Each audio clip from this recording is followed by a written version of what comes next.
when we start to noticing these patterns, we can start asking ourselves questions. But it depends on how we ask them. So I could say, why am I behaving this way? Now, is that a question? No, it's an indictment. It's an indictment. But if I said, I wonder why I'm behaving that way. So we need to begin to develop that compassionate curiosity towards the self, where we start looking not to why did I, not this indictment, as you say, but genuine curiosity. And from that perspective, pretty much everything anybody thinks is wrong with them is actually begins as an adaptation, or it begins as a failure of development because the conditions for development were not adequate. Trauma is not what happened to you.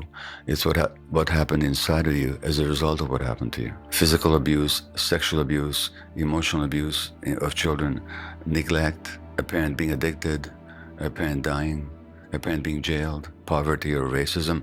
These are big T traumatic events that can wound kids. I had a wildly traumatic birth. I got rushed to emergency surgery. Oh, gosh. And lost 2.5 liters of blood. Oh, gosh. And they sent Sawyer home with Chris. They kept me in the hospital. And by the time I went home, I had severe postpartum depression. She's recently gone into therapy. And one of her visions is a vision that she has where she's in her crib. Yeah. And she really wants me to come. Yeah. And it's my husband, and then it's my mother, and then it's my mother-in-law, and then it's my friend Joni that would sit with me while Chris went to work, and I never came.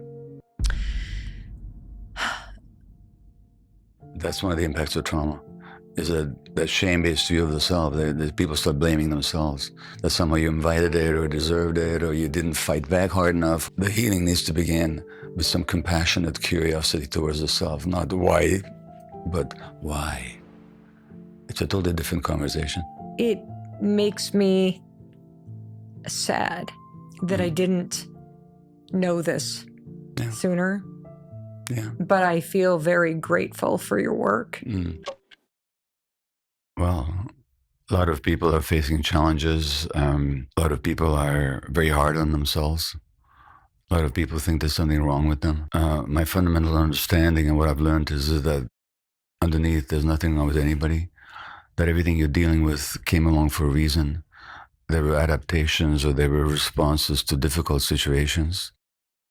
And the more you can understand where your issues came from, and even when your negative self-view and the shame and the self-loathing and the self-criticism and the perfectionism that you experience, that there were actually responses to some kind of life experience, and that fundamentally there was and there is nothing wrong with you, and those things can be looked at and you can understand them and you can transform that and really become yourself, who you are.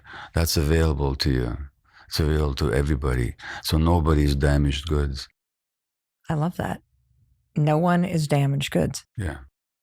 We are going to unpack this in this conversation at length, but I think it might be helpful for someone who is not familiar with your work. Yeah. If we could go back. Sure. And can you share, if we go all the way back to your childhood, just what was happening in your life, and in particular, how finding your mother's journal really impacted you and sent you in a certain direction in terms of your life's work?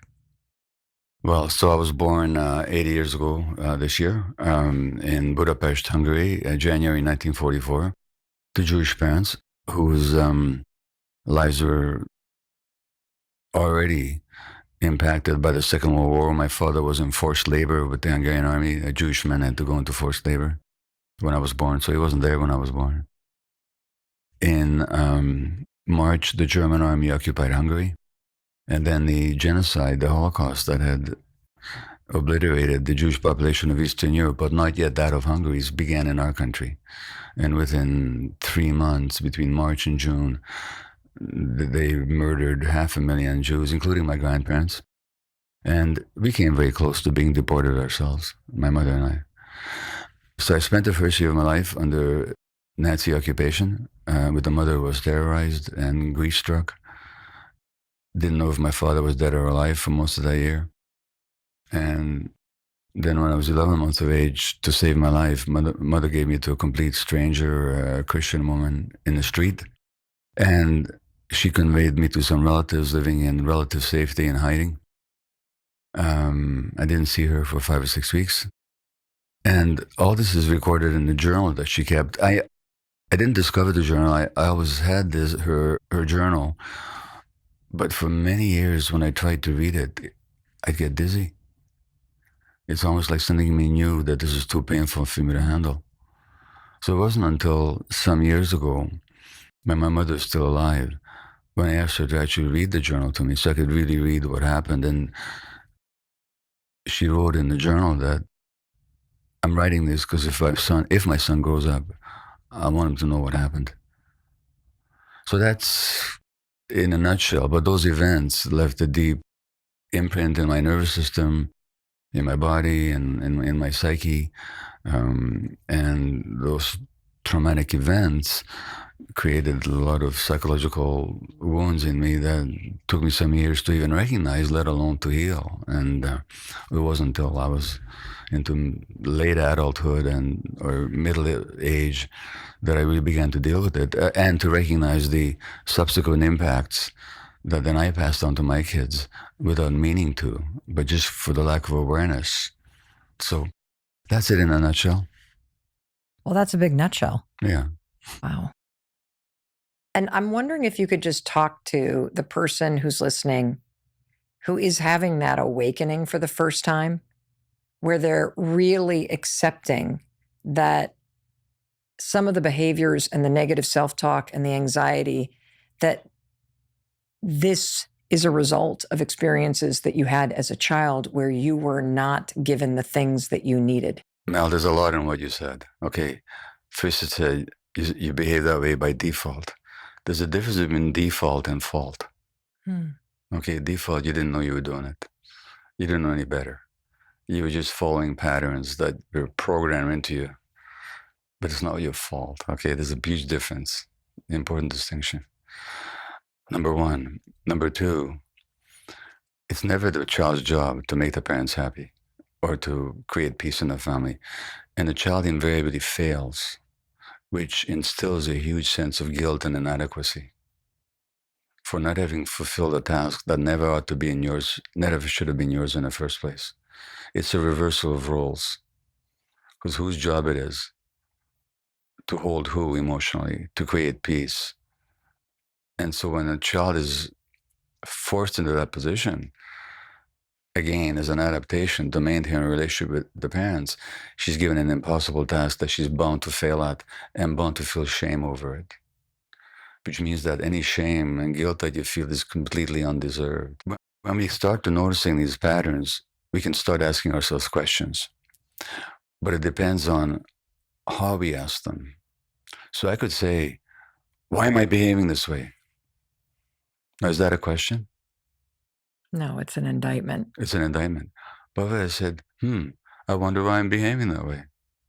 So we need to begin to develop that compassionate curiosity towards the self, where we start looking not to why did I, not this indictment, as you say, but genuine curiosity.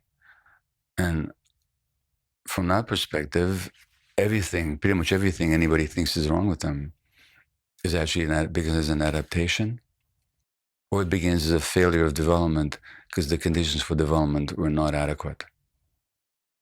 Now, it's not a question of being victims. That's the last thing we want to do, is to foster victim mentality. They did this to me and I can't help it. No, that happened and it's your responsibility and it's your capacity to change that now. So you have to drop the victim mode altogether, but that doesn't mean that we don't recognize what happened. So to say that stuff happened to you, and I get the sense that something big happened that you haven't articulated yet, but something big happened to you at some point, to recognize that is not to say that you're a victim. It's just to say that whatever happened had certain impacts and fostered certain adaptations on your part that made you behave and undermine your development in a certain way. Oh, I'll share it with you. When I was in the 4th grade, I woke up in the middle of the night on a family vacation, and an older kid was on top of me. Okay. All right. And that had massive implications on my life. In what way? I was 4th grade. Yeah.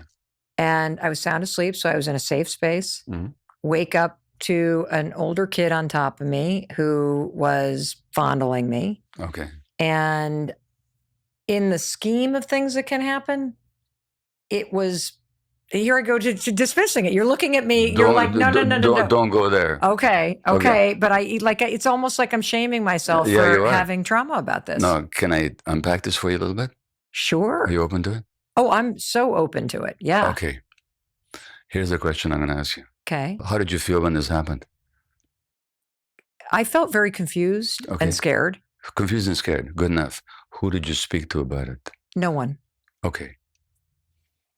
Now, if something like this happened to one of your daughters was it grade 4? Yeah. Okay. If one of these things happened to Sawyer or Kendall in grade 4, and if they didn't talk to you, how would you explain that? I'd feel, how would I explain it? I would explain it, and I'm about to go intellectual. I personally, as the mother, would feel heartbroken. I understand how you'd feel, but really, I'm not asking how you'd feel. Okay, so I'm asking how you'd explain it. Why it wasn't my daughter talking to me about feeling scared and confused and violated? Why? Because she didn't feel safe talking to me. That's the trauma. The trauma began before that happened. Because if you had been able to talk to your parents, and they would have said, "This is awful. You must feel terrible. Come here, let me hold you, and let's deal with the situation." So the trauma is not only in what happened, it's that you were so alone when it happened. And that aloneness was yours before this traumatic event ever occurred. As a matter of fact, abusers can tell with almost laser-like accuracy who's defended and protected and who's not, who can be victimized and who cannot. So that your primary traumatic event was not this event. Not that this wasn't traumatic. Of course, it was hugely traumatic, but it became hugely traumatic because you were alone. And that sense of lack of safety and lack of protection. Furthermore, you may not even have wanted to bother your parents because they were already stressed enough already. You were protecting them. That's the primary traumatic situation. I've never looked at it like that. Yeah. Do you see that when I mean? Oh, 1,000%. Yeah. And I can also see, when I think about experiences that friends have shared with me where they did say something. Yeah. And then there was denial. There was dismissal. Or dismissal. Yeah. Or we're not going to tell anybody. Yeah. Or this stays within us. Yeah. Or even if they then go after the person and confront it, it blows up and somehow you're to blame. And so I can see how. That's right. And of course, when you shove it down, you then think you've done something wrong. And that was the other thing that happened for me, is that I felt like I had done something wrong. That's one of the impacts of trauma, is that shame-based view of the self. That people start blaming themselves. That somehow you invited it or deserved it, or you didn't fight back hard enough, or which if you didn't was also self-protection. Well, I think that was one of the original moments that I remember where I literally left my body and disassociated. Which was a defense. Yes. So again, it's an adaptation. So that's what I would say about that incident. It makes perfect sense. Yeah. But again, the problem is in the environment, in the lack of being held and being seen. I feel very grateful for your work because I know it now. And so do our children, and so does my husband. And that knowledge gives you the ability to truly address the things that happened and the response that happened in your body, and how that has created these default patterns and this inability to manage stress or emotion or conflict in a way that is healthy and that keeps you connected to yourself instead of constantly abandoning yourself and feeling disappointed in yourself and shaming yourself. And so while I can reflect on that with a lot of sadness and grief Yeah. and regret, Yeah. I feel more empowered, honestly, Well, that's the whole about point. what's possible. That's the whole point, is that we all want to be free. But as long as we're running on default mode and we're just reacting to stuff, there's no freedom in it. We're actually like puppets on a string.